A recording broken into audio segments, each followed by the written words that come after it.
கணவனுடைய மரியாதையை, கண்ணியத்தை அவர் இருக்கும் பொழுதும் இல்லாத நிலையிலும் கடைபிடித்தல். காத்தல். கணவன் போயிட்டான்னா போனை போட்டு இன்னைக்கு அவர் இப்படி செஞ்சார், இவர் இப்படி செஞ்சார், இன்னைக்கு அப்படி நடந்துட்டாரு கிட்ட லா இலாஹ இல்லல்லாஹ்.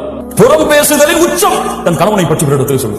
உன் கணவன் பிரச்சனைக்குரியவனாக இருந்தால், உன் கணவன் உன்னை துன்புறுத்தினால், வேதனை செய்தால், யாரிடத்திலே முறையிடு? நீ உன் தோழிக்கு சென்று உன் கணவனுடைய குறையை வெளிப்படுத்துவாயா? அது பாவம், குற்றம். அல்லாஹ்விடத்திலே முறையிடு. அல்லது நீங்கள் இருவரும் பேசி ஒரு சமாதான முடிவை கொண்டு வாருங்கள். அல்லாஹ் ரப்புல் ஆலமீன் அதை தெளிவை கொடுப்பான். ஏன்? உங்களுடைய கணவனுடைய உள்ளத்தை மாற்றுவது யாரிடத்தில் இருக்கிறது? உங்களுடைய கணவனுடைய ஒரு குணம் உங்களுக்கு பிடிக்கவில்லை. கணவன் எப்போது பார்த்தாலும் எரிந்து விழுகிறான். என்ன செய்வது? உங்கள் தோழி இடத்துல என் கணவன் எரிந்து விழுகிறான் மேலே, அவர் தாய் இடத்துல ஏமா கல்யாணம் பண்ணி வச்சீங்க, அவன் எரிந்து விடுறாமா என் மேல அப்படி சொல்றதா? அல்லாஹ்விடத்திலே போயிடு. அல்லாஹ்வுடைய இரண்டு விரல்களுக்கிடையே உள்ளங்கள் இருக்கிறது. அவன் நாடியவாறு மாற்றி அமைப்பான். அநீதம் இழைக்கப்பட்டால் அந்த அநீதம் செய்தவர்களுடைய பிரார்த்தனை அல்லாஹ் அங்கீகரிப்பான். உன் கணவன் உங்களுக்கு அநீதம் இழைத்தால் அல்லாஹ்விடத்திலே அந்த அநீதத்தை நீதமாக மாற்ற பிரார்த்தனை செய்யுங்கள். அல்லாஹ் மாற்றுவான்.